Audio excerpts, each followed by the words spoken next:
Saya sangat senang kalau pada malam hari ini dipercayakan untuk menyampaikan firman Tuhan sehubungan dengan dibukanya chapter baru, yaitu chapter Blora. Tema khotbah yang akan saya sampaikan yaitu jadilah pewujud impian atau cita-cita orang lain. Sekali lagi, jadilah pewujud cita-cita orang lain. Nah, untuk mendasari hal ini, saya akan melihat satu firman Tuhan, yaitu di dalam Galatia, tentu ayat ini tidak asing lagi bagi kita semua, yaitu Galatia pasal 6 ayat yang ke-7. Begini bunyi firman Tuhan, jangan sesat, Allah tidak membiarkan dirinya dipermainkan. Karena apa yang ditabur orang, itu juga yang akan dituainya. Apa yang ditabur orang, itu juga yang akan dituainya. Saya rasa kebenaran firman Tuhan ini tidak pernah lapuk. Kebenaran firman Tuhan ini tidak pernah usang, walaupun mungkin dunia ini semakin hari semakin tua. Di mana kita melihat satu hukum tabur tuai. Artinya apa? Jika kita ingin bahagia, lewat ayat ini hendaknya kita harus lebih dahulu menabur membahagiakan orang lain.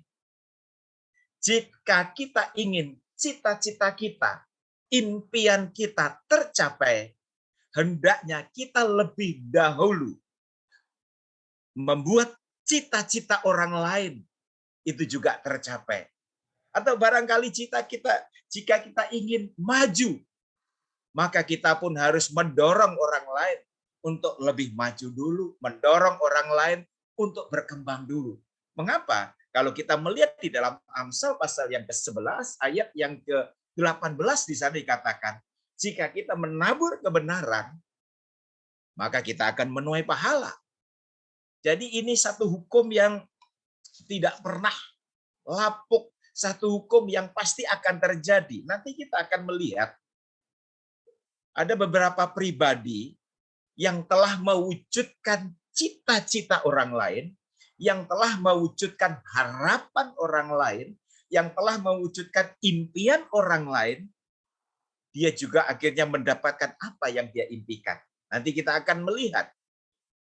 Nah, tetapi sebaliknya, jika kita berusaha menahan orang lain untuk maju, jika kita berusaha menahan cita-cita atau harapan orang lain, maka sebenarnya tanpa kita sadari, kita sedang menahan diri kita sendiri. Nah, saya rindu hal ini ada pada kita sebagai pengurus, baik yang ada di board, perwakilan daerah maupun chapter. Kita lihat satu contoh, kalau kita melihat di dalam kitab Daniel pasal yang ke-6, bagaimana jika seseorang menahan orang lain untuk maju, menahan cita-cita orang lain untuk sukses, maka sebetulnya tanpa disadari, kita sementara atau orang itu sementara menahan diri sendiri. Kalau kita melihat di dalam Daniel pasal 6, kita melihat di sana untuk membantu pekerjaan Raja Darius mengangkat 120 wakil-wakil raja dan juga 3 pejabat tinggi. Dan salah satunya kita tahu adalah Daniel. Tetapi rupanya apa? Teman-teman Daniel, pejabat yang lain tidak senang dengan kinerja Daniel. Tidak senang reputasi Daniel maju. Tidak senang reputasi Daniel berkembang. Sehingga apa? Mereka berusaha menghancurkan reputasi Daniel. Mereka berusaha menahan Daniel untuk maju, menahan Daniel untuk berkembang. Tetapi apakah faktanya berhasil? Tentu kita bisa menjawab tidak. Dan kita melihat dampak akibat teman-temannya atau pejabat-pejabat lain berusaha menahan Daniel untuk maju, Daniel untuk berkembang. Dia sendirilah yang mengalami satu bencana. Dia sendirilah yang mengalami satu hukuman. Kalau teman-teman bisa melihat di dalam kitab Daniel, pasal yang ke-6 ayat yang ke-25 di sana saya akan membaca. Raja memerintahkan, lalu diambillah orang-orang yang telah menuduh Daniel dan mereka dilemparkan ke dalam gua singa. Nah, dari sini kita bisa melihat sekali lagi bahwa ketika kita berusaha menolong orang lain, ketika kita berusaha membuat anak-anak sukses atau meraih cita-cita, dipastikan satu saat Tuhan menjamin kita akan ditolong. Dipastikan satu saat cita-cita kita, impian kita juga akan dibuat Tuhan berhasil. Saya teringat kisah yang pernah saya baca, yaitu seorang pendaki profesional, mungkin teman-teman juga pernah membaca kisah ini, yaitu namanya Alex. Rombongannya sedang menuju ke puncak gunung yang bersalju. Dan pada waktu itu, kondisinya, udaranya sangat dingin, bahkan ekstrim. Sehingga membuat para pendaki sulit bernapas. Jadi setiap langkah itu adalah perjuangan. Dalam perjalanannya, Alex melihat ada seorang pendaki yang sudah tidak ada kemampuan. Temannya ini, pendaki ini jatuh tertelungkup. Sehingga teman-teman Alex atau teman pendaki-pendaki yang lain hanya melewatinya. Melihat kondisi seperti itu, Alex mencoba untuk menolongnya. Tetapi ketika Alex mencoba untuk menolongnya, pimpinan rombongan katakan, Alex, kalau kamu mencoba menolong orang itu, kamu akan mengalami kematian. Sebentar, Alex merenungkan perkataan dari pimpinan rombongan ini. Tetapi Alex tidak tega. Orang itu mengalami kematian. Sehingga apa yang dilakukan oleh Alex? Alex mencoba memijit. Ini tubuh daripada orang yang sudah tertelungkup, tidak ada daya. Dan akhirnya siuman, akhirnya sadar. Dan akhirnya apa? Alex menggendong orang ini untuk turun ke bawah. Ke pos. Sampai di bawah, dokter bilang, Alex, hari ini kamu telah menyelamatkan 2 nyawa. Yaitu nyawamu sendiri dan nyawa orang ini. Ketika Alex menggendong orang ini, tubuhnya cepat panas. Dan itu membuat sirkulasi darahnya semakin lama semakin lancar. Nah, dari sini kita bisa melihat, saudara-saudara, ketika kita berusaha menolong orang lain, maka tanpa kita sadari, sebetulnya kita sedang menolong diri kita sendiri. Amin. Ketika kita berusaha membuat anak-anak yang nantinya akan kita bantu untuk meraih cita-cita, untuk meraih impian, sebetulnya tanpa kita sadari, kita juga sementara menikmati hal-hal yang disiapkan oleh Tuhan. Inilah yang sebetulnya perlu kita renungkan baik-baik. Nah, untuk itu saya rindu kita sebagai pengurus Gloria Ministry, biarlah kita menjadi pribadi-pribadi yang mau menolong orang lain untuk maju, menolong orang lain untuk sukses, menolong orang lain untuk berkembang. Terlebih di sekitar kita ada begitu banyak anak-anak yang perlu kita bantu. Di sekitar kita ada begitu banyak anak-anak yang perlu dukungan kita. Dan saya bersyukur, saya dengan segala keterbatasan, saya bisa bergabung dengan Gloria Ministry. Dan bahkan saya bisa mendorong jemaat untuk berusaha memperhatikan anak-anak Indonesia ini. Dan saya terlalu yakin, walaupun mungkin tidak seberapa yang bisa kita buat untuk anak-anak Indonesia, sesuai dengan firman Tuhan tadi, apa yang kita tabur, satu saat kita akan menuainya. Apa yang kita buat mungkin sederhana, mungkin kecil, satu saat itu akan kembali kepada kita. Beberapa waktu lalu saya punya pengalaman, saudara. Satu saat saya ditelepon oleh seorang anak Tuhan dari Jakarta. Dia katakan begini, Pak Pendeta, apakah ada hamba-hamba Tuhan di daratan Flores yang perlu dibantu? Saya langsung jawab ada. Lalu saya daftarkan ada sekitar kurang lebih 14 hamba-hamba Tuhan yang layak untuk dibantu. Nama-nama mereka saya kirim ke Jakarta. Setelah itu, saya suruh menghubungi sendiri 14 hamba Tuhan ini, saya kasih nomor untuk ini anak Tuhan di Jakarta, dan mereka langsung berurusan. Ternyata apa? 1 minggu kemudian saya mendengar berita dari teman-teman, mereka mendapatkan berkat. Saya tidak mengeluarkan sepeser pun bagi teman-teman saya, tetapi dengan memberikan informasi kepada mereka, dan mereka diberkati, itu ada sukacita yang luar biasa yang saya alami, dan saya rasa berkatnya lebih besar saya daripada mereka. Walaupun sekali lagi saya tidak menerima berkat itu, tetapi ketika saya memberikan informasi, menolong memberikan informasi dan orang lain diberkati, itu ada sukacita yang luar biasa. Nah, untuk itu saya dorong kepada kita semua, pengurus khususnya chapter Blora yang hari ini akan diresmikan. Mari, milikilah satu prinsip. Kalau aku ingin ditolong, aku harus menolong orang lain dulu. Kalau aku ingin maju, aku harus membuat orang lain lebih dulu maju. Kalau hal ini ada di dalam kehidupan kita, itu sungguh luar biasa. Maka apa yang kita lakukan itu, saudaraku, akan kita lakukan dengan penuh sukacita. Apa yang kita buat akan membuat kita rasa diberkati. Mungkin kita, tetapi satu hal yang perlu saya katakan, kita tidak perlu berpikir untuk balasan dari orang lain, tetapi yang pasti, hukum ini tetap iya dan amin. Apa yang kita tabur, Tuhan akan menumbuhkannya. Apa yang kita tabur, suatu saat kita juga akan tuai. Di wadah Gloria Ministry inilah kesempatan yang baik untuk berbuat sesuatu. Meringankan beban orang lain, membuat anak-anak kita akhirnya bisa melanjutkan sekolah, dan itu satu kepuasan yang luar biasa kalau kita punya prinsip ini. Saya teringat tentu, atau kita semua tentu juga ingat bagaimana Rasul Paulus ya.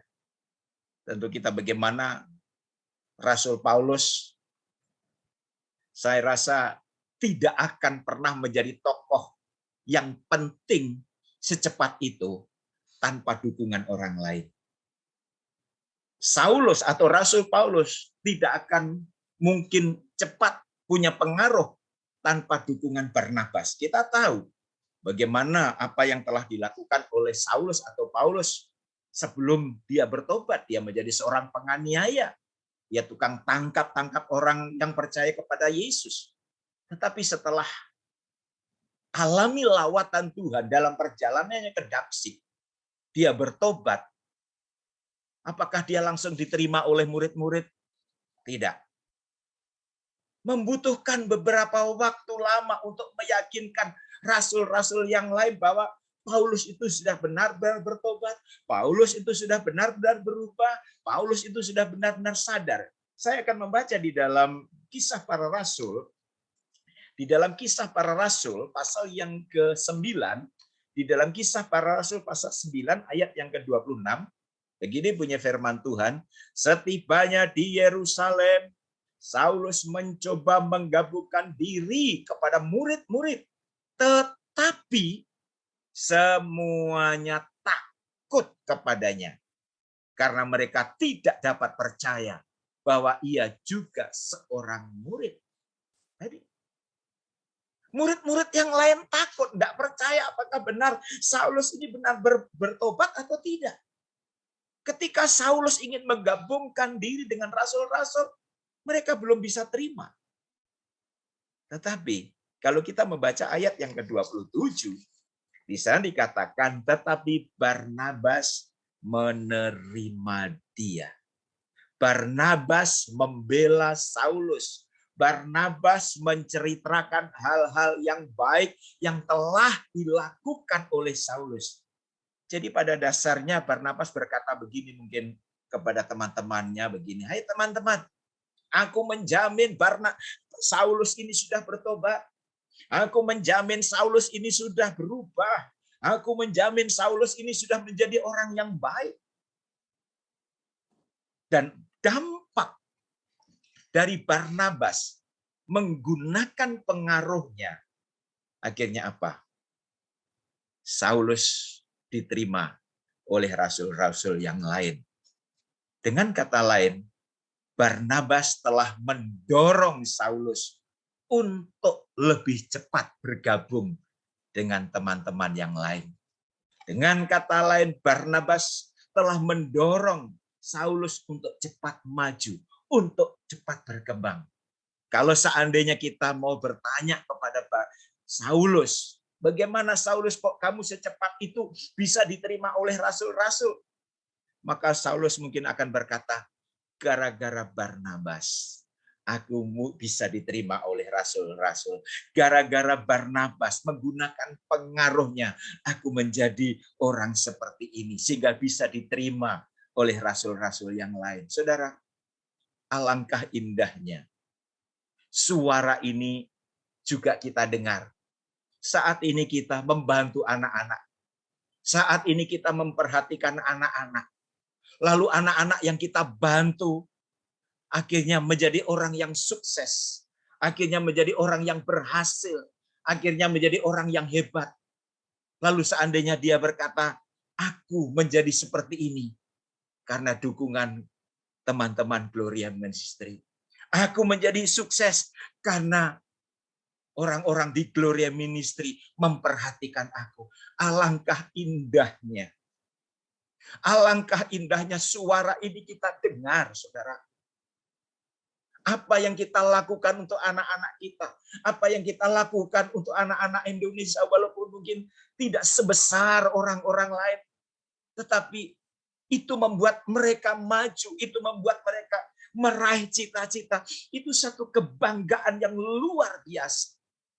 Saya rindu berkat yang Tuhan titipkan kepada kita. Jangan hanya untuk ditabung, tapi mari kita tabur. Anak-anak Indonesia membutuhkan uluran tangan kita, saudaraku. Anak-anak Indonesia membutuhkan perhatian kita. Selagi masih ada kesempatan, mari gunakan kesempatan ini sebaik-baiknya. Seperti Barnabas tadi, menggunakan pengaruhnya sehingga Saulus cepat diterima oleh rasul-rasul yang lain. Dan ini harapan kita semua. Ada beberapa contoh kalau kita boleh melihat, yaitu di dalam kitab Ester.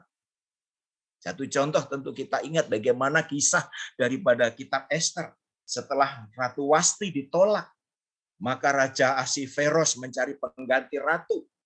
Nah, kita tahu Mordekai memiliki keponakan yang namanya Ester. Apa yang dilakukan oleh Mordekai? Mordekai mendorong agar Ester ikut pemilihan ratu. Awalnya Ester enggan.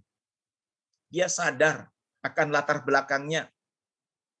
Sedangkan kontestan-kontestan lain mungkin memiliki latar belakang yang jelas. Kontestan-kontestan lain mungkin memiliki latar belakang yang hebat. Tetapi kita bisa melihat berkat dorongan dari Mordekai, berkat motivasi yang diberikan oleh Mordekai, membuat Ester bersemangat. Dan akhirnya apa? Singkat cerita, Ester terpilih menjadi seorang ratu. Demikian juga kalau seandainya kita tanya sama Ester, Ester, apa rahasianya engkau menjadi seorang ratu? Saya yakin Ester pasti akan berkata, aku menjadi ratu karena berkat Mordekai. Haleluya. Aku menjadi ratu karena dorongan Mordekai. Aku menjadi ratu karena Mordekai telah memberikan aku semangat, sementara orang-orang lain melemahkan aku. Sekali lagi, alangkah senangnya. Alangkah senangnya. Alangkah bangganya kita. Anak-anak yang saat ini kita perhatikan. Anak-anak yang saat ini kita bantu. Lalu satu saat dia sukses, lalu dia berkata, aku menjadi orang hebat. Aku sukses karena Gloria Ministry yang telah memperhatikan aku. Ini satu kebanggaan yang luar biasa. Walaupun sekali lagi mungkin perhatian kita, pemberian kita tidak sebesar orang-orang lain. Tetapi yang jelas, saudaraku, apa yang kita lakukan itu tidak sia-sia. Mari, jadilah pengurus Gloria Ministry yang membuat orang lain maju. Jadilah pengurus Gloria Ministry yang membuat anak-anak kita sukses. Milikilah satu tekad, aku harus jadi berkat. Milikilah satu tekad, aku harus mengeluarkan buah. Milikilah satu tekad, aku harus menjadi contoh teladan bagi orang lain. Kalau boleh saya bersaksi, saudara. Jujur saja, saya dari keluarga sangat sederhana, bahkan mungkin lebih dari sederhana. Kalau boleh dikata saya dari keluarga sangat susah. Sehingga orang tua saya untuk menyekolahkan saya ke jenjang yang lebih tinggi, jangankan SMA, SMP pun sudah berat. Di tengah-tengah kekurangan daripada orang tua saya, ada satu anak Tuhan dari Kediri, saudara, yang mengangkat saya menjadi anak angkat dan menyekolahkan saya sampai tamat SMA. Sebetulnya mau disekolahkan lebih lanjut, tetapi mengingat saya memiliki adik-adik, sehingga saya mengambil keputusan untuk bekerja. Saya merenungkan, saya tahu kalau sampai saya bisa tamat SMA pada waktu itu, karena ada orang lain yang setelah menabur. Begitu juga setelah saya bekerja, lalu Tuhan memanggil saya menjadi seorang hamba Tuhan. Saya bergumul, Tuhan siapa yang menyponsori saya untuk sekolah Alkitab? Sementara saya doa, sementara saya puasa. Maaf, ada seorang pembantu rumah tangga yang digerakkan Tuhan untuk menyponsori saya. Tahun 90 gaji, namanya saya sebutkan Ibu Purnomo. Gajinya, maaf di sini ada Pak Purnomo ya. Maaf ya, kebetulan namanya sama. Ibu Purnomo itu gajinya tahun 90 itu cuma 70.000, saudara. Sebagai seorang pembantu rumah tangga, gajinya cuma 70.000. Tetapi setiap bulan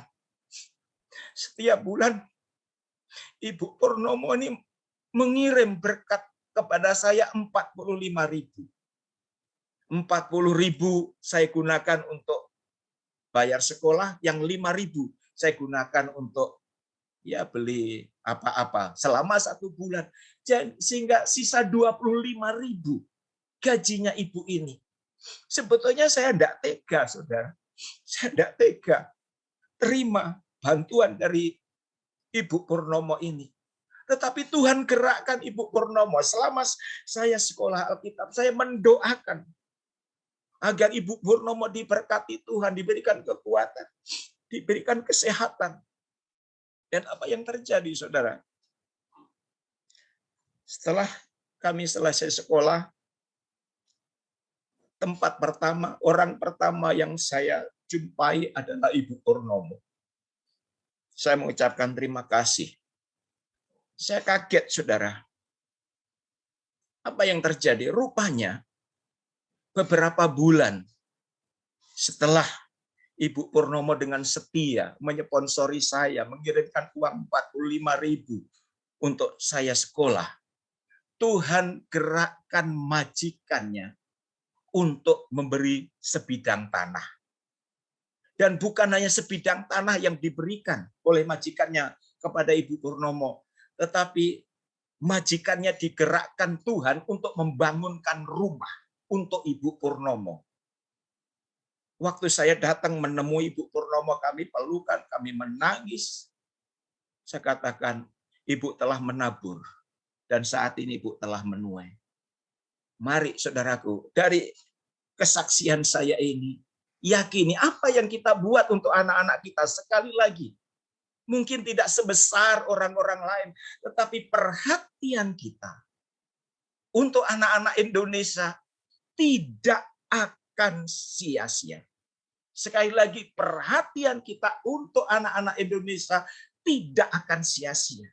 Mari, sekali lagi, apa yang sudah saya katakan tadi, berkat yang Tuhan titipkan kepada kita, berkat yang Tuhan percayakan kepada kita, jangan hanya kita tabung, tapi mari kita tabur. Lewat Gloria Ministry adalah tempat yang tepat untuk kita bisa melakukan hal ini.